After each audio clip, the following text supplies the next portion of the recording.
stories today of taking action, not just praying, but really being empowered. And you even mentioned the book you've written, the manifesto that you've written on being empowered. Could you tell us a little about why you wrote that book? Yes, the title is A Manifesto. Excuse me. And the reason I wrote the book, I felt it was a prophetic prompting from the Lord to give folks history. And the history is really this, that when the church is moving through waves of awakening and revival, often there was social action that was coupled with it. And I feel as though most folks don't know a lot of our history. So what I didn't mention in the message were things like the NAACP was begun by a predominantly interracial group, meaning non-blacks, who were thinking about all the lynchings in the early 20th century, like 1908 through 1918. There are an unconscionable number of folks who were lynched, and black men who were tortured, lynched, killed. And in Springfield, Illinois, they came together. They decided that they would do something really significant.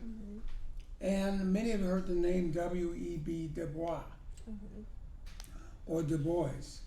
And he was a black man educated in the 1800s who had a PhD, earned PhD from Harvard University. He was the first communications director of that organization, but it was started, funded, strategized, managed by whites. Interesting. Yeah, it is interesting. Yeah. So if you go down that road, there was CORE also, the Council on Racial Equality. Many people remember a movie called, what was it called? Great Debaters? Okay. About a Southern school. And some of it was manufactured, but it was basically based on history.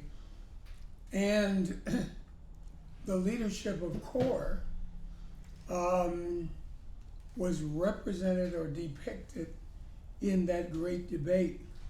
So there are many organizations that became great forces for civil rights change that had to be teamed with power, power bases, white money and influence, teamed with compassion based on Christianity, was in fact the source of so much social change. Yeah. Civil rights movement, Edmund Pettus Bridge, some of the people that were assassinated, killed, moving from Edmund Pettus Bridge down to Montgomery, Alabama. One mother of 5 felt so strongly about civil rights that she left her home in Chicago area and came down to march and was killed. Wow. So on and on and on the stories go, that people who had religious convictions, humanitarian beliefs came together. Wow. So the question today is the church going to rise up and be the unifying factor when in 2020 the majority of kids 18 years old and under are minorities? Believe it or not, blacks, Latinos, also Asian Americans, 18 years and under, that is the majority of our youth in America. 2040, just 20 years from now, we're going to have majority minority adult population. And so we don't unify in the name of Christ now. We're not going to have a unified agenda. If we don't think about a strategy now, we're going to have problems. So that's a huge overview Yeah. of the book, Yeah. but I've got story after history, sociology, and then Bible content is all throughout the book, A Manifesto. Okay. And you mentioned that there has to be a strategy, and I know you covered some of that, even that word empowered as an acronym for strategy. Could you Yes. tell us a little bit about the strategies that you address through the empowered acronym? Yes. Well, empowered, for those who have already seen it, are 9 letters to spell empowered. So the first is E for educational reform. And I think that's a huge area. Then M, marriage as a strategy to rebuild culture. And what I mean by that, part of our problems in America with gender identity problems is that folks haven't been raised in families that gave a vision for marriage, gave a vision for what a man's supposed to do, a woman's supposed to do. Even those of us who have general concepts of what marriage is about, Yeah. the fine points of creating a family and a marriage, we don't teach anymore in church. So we've got to get that together. We go on for public policies, the top public policies I mentioned. Criminal justice reform is one of those that I deal with. Outreach in terms of our ethnic minority engagement in politics. Many Christians don't believe that voting matters. Many blacks and Hispanics also don't really believe that their little vote can make a difference. But if they vote and engage in such things as school boards, they can make a difference. Let me go through the list. I want to come back to the school board as a point of engagement in just a moment. I got a great story there. Well, no, let me attack this now. School board. Sure. When I graduated from graduate school, my first cousin also attended Harvard University. I did an MBA. He did a law degree. When he got out of law, he went back to Richmond, Virginia, the great state of Virginia. He started working for a top-notch law firm during the day, but he was on the school board by night. Wow. Since he was 12 to 13 years old, he told everybody that he wanted to be involved in politics. So he wanted to become a senator, this and that and other, but he was always involved in the church. So as he grew up, moved forward in his career, he suddenly got on the track to become a judge. So he became the first black Chief Justice of the Supreme Court Wow. of the state of Virginia. Wow, that's amazing. And it was all because he started off right out of law school, serving the community. And the funny story about him, he's died a few years ago, unfortunately. And the funniest story to him about him was that when he went to the church that he was in most of his adult life with his family, the pastor called him in, sat him down, said, "Sir, you're a judge. We want you to be involved in leadership." He said, "I don't really want to have a public role. I want to be a servant." And so he did a non-titled diaconate kind of role. Wow. And he also ushered. Every Sunday he was in town, Yeah. he'd be at the door passing out programs. Yeah. And people didn't even know Yeah. that he was a Supreme Court justice at the end of his life. Wow. Or eventually the Chief Justice of the Supreme Court of the state Wow. was passing out bulletins Yeah, at in their the church. Pentecostal church. Yeah. Yeah, So, but that shows the servant dimension. yeah. So I think what happens is that we don't engage, and then we blame the system. He got high up on the list, became a major player in that legal realm. He also taught as an adjunct professor at Regent University and other schools, and he was really an example Yeah. of a servant leader. And as you go through that list, outreach, then you go to wealth creation, home ownership, investments, you go to entrepreneurship, from entrepreneurship, the mindset of righteousness and justice as we engage in politics and lawmaking. You go from there to the amazing areas of people identifying with folks. I'll give you the E is empathy versus retaliation. Wow. And then finally, destiny with dignity for all, Wow. which I believe is all about the Imago Dei, being made in the image of God, and that we go from being pro-life, anti-abortion, Yeah.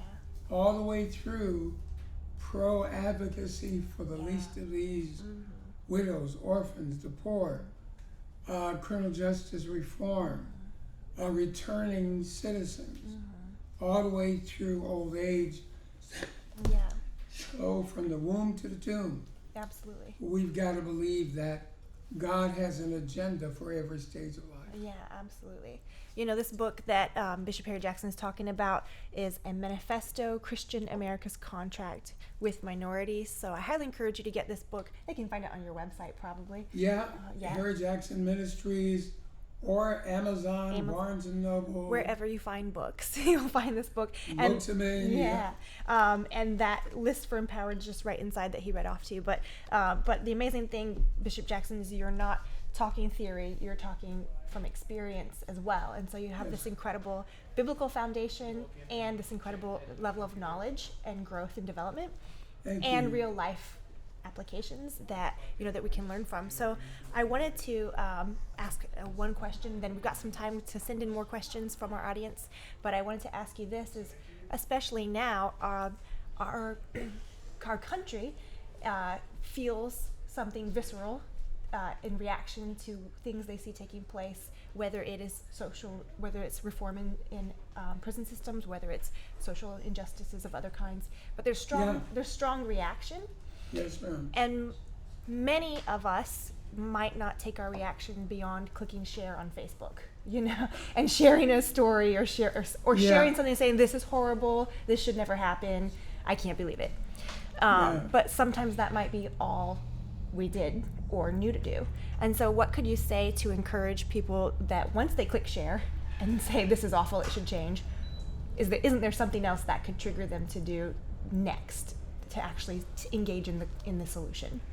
Well, I think there's several things that are next. If the George Floyd death, a friend of mine encouraged me to watch the whole video, all 8 minutes and some change, and I saw the man die on video. I couldn't believe it. Yeah. That was shocking to me. And then we went on and on. I felt pain. So what can we do? I think the first thing to do is to vote in this election, register and vote. Vote your values, meaning what you believe to be truth from the Bible. The church has got to teach better, but based on what you know, are you pro-life and why, pro-family and why, are you wanting to come forth with healing for racial problems? How should you vote to make a difference? That's step number one. Number two, within the church, we've got a lot of lack of harmony. Oh, wow. Excuse me. got a little allergy thing going on. Oh, sorry about I'm overcoming that. Yes. What's interesting is we don't really have bridges built between different ethnic groups in the church. Largely, I'm not trying to be mean-spirited by any way, Sure. but largely, blacks, whites, Hispanics, and Asians still don't go to church Together. together. That's true. In Yeah. DC, you've got large churches predominantly filled with Asian people, for example. And some of the largest in the country, Asian-led churches. But there's a commonality, a unity based on our ethnicity. That's great. But there could be an agenda we could have to say, even if I'm in a black church or a brown church, let me do what Promise Keeper said years ago, have some friends that are white, black. Yeah. Over the years, I have tried to get and maintain friendships with people of other races. Yeah. And I found that we got to go beyond tokenism Yeah. to being intentional and then telling and talking about our real Real opinion. life. Yeah. Yeah, so I would say that, or 5 years ago, I had a meeting with Bishop T.D. Jakes at the Potter's House. It was called the Reconciled Church movement. Pastor James Robinson, or Evangelist James Robinson, and Bishop Jakes were the primary conveners. Sammy Rodriguez was a part of it, and we had an amazing turnout. Under 200 leaders representing over 40 million Christians came together, started talking about racial problems, Wow. and just having to talk in the prayer and the communion would have been a step to grow together and build relationships. We don't advocate for each other because we don't know each other. Wow, that's a good point. We don't know each other because we don't spend any time together. Yeah. We don't spend any time together because we fearful of rejection. Yeah. We don't have the revelation that in Christ we have been called into one body, and Galatians 3:26-28 tells us that there's neither Jew nor Greek, there's neither bond nor free, and there's neither male or female in Christ. We've all put on Christ. And so those are starting points. Any other questions you or your friends have? Yeah, we've got a good question came in from Jimmy and Hattie Booker, who want to start a consulting program for marriages. The purpose is to strengthen and restore the biblical covenant foundation and stop divorce in the church community. What do you see would be the best launching pad for this? Well, local church is a root of authority. So I would say if you start church by church and work with people to help marriages and families. We have a lot of crisis going on within families. One church in our area has a monthly meeting on marriage. Okay. Our church has recently started a small group based marriage, family, legacy ministry that allows people to come together and we talk and teach each other, meaning use a book and materials. We talk about our real problems and we interact. So start small, start specifically geographically. God has a way of opening doors and can promote and enlarge you. Big mistake many of us make is we start trying to be national, international versus just being faithful to your calling. Yeah. Help one family, two families, three families. Yeah. And I would recommend that. And marriage is a great strategy. I'm recently married. My Oh yeah, wife congratulations. thank you, is in the room. Yeah. I'm really thankful for her and for the influence she's already having only after starting the second month of marriage on me. But the reality is we need to strengthen marriages, and in this world of blended marriages, divorces, widowhood, all kinds of things that traumatize individuals, True. we may all need a little help Yeah. developing the strongest marriages we can. Absolutely. I like what you said about just helping one marriage, starting one at a time as a strategy for it to grow. And a very similar question from Wilma says she's asking, she wants to start a kingdom, on the foundation of a kingdom, some kind of business that would help people in minority circumstances, but she herself belongs to a group that needs that help. So she's asking, how can she start to help others when she feels stuck or is in need of help herself? Well, here's a simple thought is find somebody who's doing something you want to do and help them. Catch their vision and multiply them. That's good. Yeah. I'll tell you a little story. A man in our church who I just saw again for the first time because our church just opened up again up in Maryland. Hadn't seen him in a while. He used to own a food truck, traveled around the DC area down to the monument areas. Okay. He sold hot dogs, hamburgers, all kinds of things.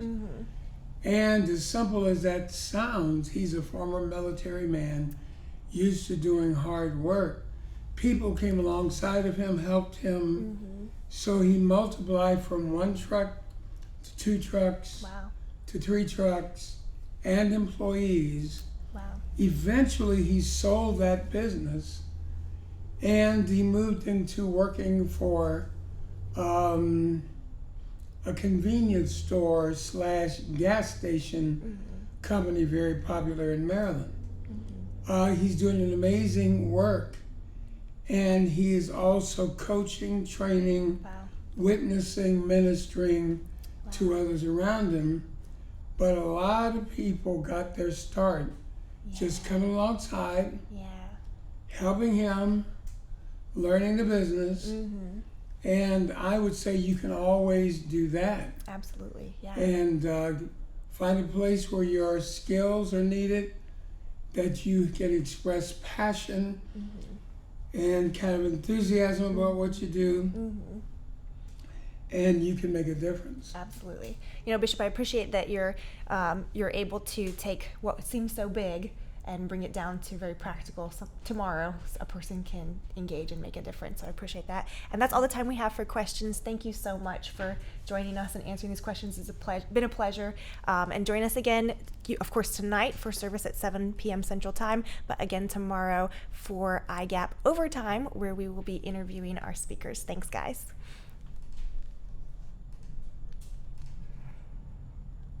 Okay, was that okay?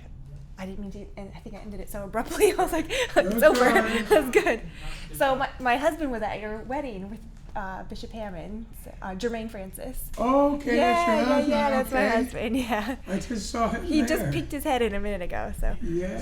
He, It's done recording. Awesome. he